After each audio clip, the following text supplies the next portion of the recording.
This is Brendan of the Brook Bush Institute, and in this video we're going over static manual release of the subscapularis. Now, if you're watching this video, I'm assuming you're watching it for educational purposes and that you are a licensed manual therapist. That is, in your state or region, it is legal for you to do manual techniques. That's chiropractors, athletic trainers, physical therapists, massage therapists, osteopaths. I'm sure I'm missing a couple, but if you are unsure, please look up the laws in your state. Personal trainers, this probably does not fall within your scope of practice, although you could use the palpation portion of this video in an educational setting to help you learn your anatomy. I'm going to have my friend Crystal come out. She's going to help me demonstrate this technique. Now, if I'm going to put my hands on Crystal, I'm going to do some sort of manual intervention. I'm going to be pretty sure that that manual technique is going to have an effect on either the symptoms she was complaining of or her performance, and the only way to get there is through assessment. So we're going to assume in Crystal's case that she came in with a little anterior shoulder pain from working out. It's most prevalent when she works out. That we did her overhead squat assessment and her arms fell forward. We did some goniometry and she had some restrictions in external rotation and flexion. Subscapularis will restrict flexion a little bit. And that even when I did my manual muscle test, she tested a little weakness in external rotation. And I know that overactivity of my subscapularis can reciprocally inhibit my infraspinatus and teres minor. So I got my good working hypothesis going. Now I just have to think about my protocol for manual techniques, and they basically all come down to palpate and compress. Now we do want to get a little bit more detailed than that. So if I first start off with how do I palpate the subscapularis? Well, my subscapularis is on the anterior face, the entire anterior face of my scapula. Right, so the portion of my scapula that is on my rib cage, I need to get my scapula out from under my rib cage. The way to do that, guys, is you're gonna pull them into protraction, and then if you take the shoulder into flexion, the scapula will generally upwardly rotate. You can mess around with a little abduction, see if that gets you a little better upward rotation. And now this, her axilla is showing, her armpit is showing, and if I take my thumb and I press straight down into her axilla with my thumb against her rib cage, I'll actually press through some soft tissue, press through some soft tissue, press through some soft tissue, but eventually I hit bone and I can feel it. That is the anterior face of her scapula, and I know if I'm on the anterior face of her scapula, I have to be on her subscapularis. Now, this whole portion here, this tissue that you can see my thumb disappear behind, is not her subscapularis. This tube of muscle is her latissimus dorsi, her teres major, her teres minor. I want to make sure I'm medial to that musculature. Alright, so make sure you're in between that border of muscle and the rib cage. Now the next things I need to think about, now that I know how to palpate my subscapularis, is where are my trigger points? The trigger points for my subscapularis are generally in the middle of the length of my scapula. So this is her inferior angle, and this is her glenoid fossa here. So if I press down right in the middle of that, usually there's some dense fascicles there. And then the other trigger point is usually right up near the glenoid fossa there and the superior fibers of the subscapularis. Which kind of brings us to our next point. I do need to also be aware of, are there any tissues around her subscapularis that I could offend or insult or injure with compression? And I have to think that her long thoracic nerve runs along the anterior face of her scapula. So if I get that burning, searing, tingling, I want to get off that. And usually I can move my thumb just medial or lateral and be off that tissue. As I get up into here, I definitely need to consider that my lymph nodes, my axillary artery, some of those other nerves coming off the brachial plexus as it passes out from underneath the pectoralis minor are up in there. So again, if there are any symptoms that are not that tenderness associated with trigger point compression, get off it, move around a little bit. Chances are all of these structures are like 1 millimeter, 2 millimeters wide. You should be able to move a little bit, get at that same trigger point without doing any compression or making the patient or client uncomfortable by compressing those tissues. So now we know how to palpate the subscapularis, we know where the trigger points are, we know where some of those other tissues are. I've mentioned in some of the other videos, the way we find the appropriate tissues is with these broad strokes. And the subscapularis is no different, other than we're just not going to take our thumb and run it from inferior angle all the way up into her armpit, because that's obviously going to be uncomfortable. We're going to take a lot of skin, a lot of soft tissue with us if we go from here to here. And this is pretty delicate tissue already. We really don't want to do anything to make this any more uncomfortable. So we're still going to go caudal to cranial with our strokes, but we're going to do little short strokes.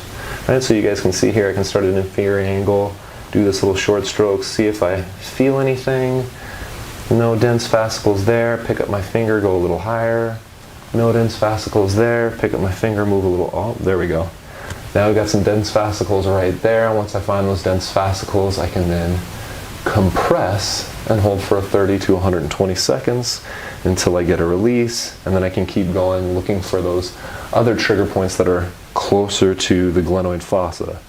Now there is one other subscapular trigger point, but we need to get Crystal into a little different position here. I'm going to have you roll over and face me. It's actually closer to the vertebral border of her scapula, but like on the superior portion. Now what I wouldn't do is try to get underneath the scapula starting up here. Guys, little trick. Start at the triangle of osculation. It's this little point medial to the inferior angle of the scapula where my rhomboids, lower traps, and my latissimus dorsi don't actually cover. So I can actually take my fingers like this and almost just push her scapula right over the top of my fingers. Now I'm underneath and I can do my searching without having to go straight through all of this tissue, which of course is her middle traps and rhomboids, and if you're on a muscular person, that's going to be really tough. But once I'm already underneath, then I can look for that trigger point and I can hold it for 30 to 120 seconds. Now the last thing that you need to think about, and this is very important, is what is your appropriate body position so that you are comfortable. And what I just showed you wasn't it, guys. I was leaning over. I don't want to be leaning over my patient and be using my hand strength. I want to be standing straight up and using my body weight to apply pressure. So I'm going to go ahead and have Crystal lay on her back. The way I would do this is, of course, I would be on the side that I was going to release. I would take her arm, pull her into protraction and flexion, and now I can use this hand, or I can even do this. However, just kind of hold my side there, and then I can control her shoulder, and I can even use my body. And then I can do that same stroking motion with this hand, and then when I need to apply pressure, this arm's straight, and I just lean forward. Same thing with the other technique. Rather than leaning across and pulling up like this, what I'm going to do is I'm going to have Crystal go ahead and turn and face the camera. And I'm going to control her shoulder this way and use this hand to get underneath her scapula. And then I can even basically just continue to use this shoulder to push her scapula over my fingers rather than using my fingers to dig. Next up, we'll do the close-up recap. Now for our close-up recap, I need to be able to get to the subscapularis. So the first thing I have to do is get the scapula out from underneath the rib cage. The way I'm going to do that is I'm going to go ahead and protract Crystal's scapula by pulling her arm up this way. And then this is the inferior angle of her scapula right here. If I take her arm into flexion and abduction, I can actually feel the inferior angle moving out this way. So as I do that, I'm actually taking her scapula and moving it under the back of her axilla here. To actually feel the subscapularis, my suggestion is start with your thumb against the rib cage and push straight down. This thickness of muscle, all right, this mass right here, this tube of muscle on the axillary border, this is not your subscapularis. This is lat, teres major, teres minor. So we want to get medial to that. The easiest thing to do is just start at the rib cage and press down. And if I press, I can actually feel bone at the bottom of this palpation. Now keep in mind, guys, we have that long thoracic nerve, we have the axillary artery, some of the other nerves off the brachial plexus and lymph nodes to consider here. If Crystal's feeling anything weird, tingling, burning, searing type pain, something that's just really uncomfortable and it doesn't seem to be related to like trigger point pressure, get off it. Remember, most of these structures are only a couple millimeters wide, so it should be easy enough to move your fingers around a little bit and still get at that trigger point without compressing that tissue. I'm going to use, starting again at the rib cage, pressing down, I'm going to use those caudal to cranial short strokes to investigate which fascicles of the subscapularis are the most dense, seem overactive, seem to give up a bit more resistance. And I can feel some right there, which doesn't surprise me because, as we explained in the earlier video, from inferior angle to glenoid fossa, about halfway between is a common site for a trigger point in the subscapularis, and then there's another one in the superior fibers of the subscapularis, deep inner armpit, close to her glenoid fossa there. That's the one we have to be really careful not to impinge on any of these other structures. But once again, short strokes, making sure I'm not taking too much skin with me. We don't want to make our clients and patients uncomfortable for no reason. All right, and we're going to hold for 30 to 120 seconds or until we get a release. There is, of course, the other subscapular point, which I'm going to have Crystal lay on her side here. I talked about that triangle of oscillation, and Crystal's so lean you can actually almost see this dent right here. If you guys can see that shadow, all right, that's where there is no muscle covering that area. That triangle of oscillation, it's a stethoscope term.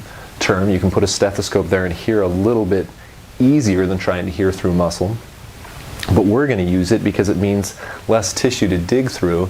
If I put my fingers on that triangle of oscillation, I can take my other hand, pull her back into retraction, and her scapula actually falls over the top of my fingers. I can then search through until I get about 2/3 the way up the vertebral border, and I actually do feel an increase in the density of those subscapular tissues. And I can hold until I get a release. So there you guys have it, static manual release of the subscapularis. Make sure before you put your hands on anybody that you have a good working hypothesis on why the subscapularis might be overactive, indicating a need for release technique, and the only way you're going to get there is assessment. So if you're not up on your assessment game, check out those videos, check out our courses, and bring your assessment game up. Make sure before you do this technique on a patient or client that you've had the chance to practice. Grab some of your colleagues, grab a mentor with good manual techniques, and go back and forth. Make sure they're doing the techniques on you so you know what it feels like or should feel like, and you're doing the technique on them so that they can give you some good feedback. There is no replacing live education and mentorship when it comes to manual techniques. I hope you guys enjoyed this video. Please feel free to leave your questions below. I'll make sure I answer them as quickly as possible. I look forward to hearing from you guys.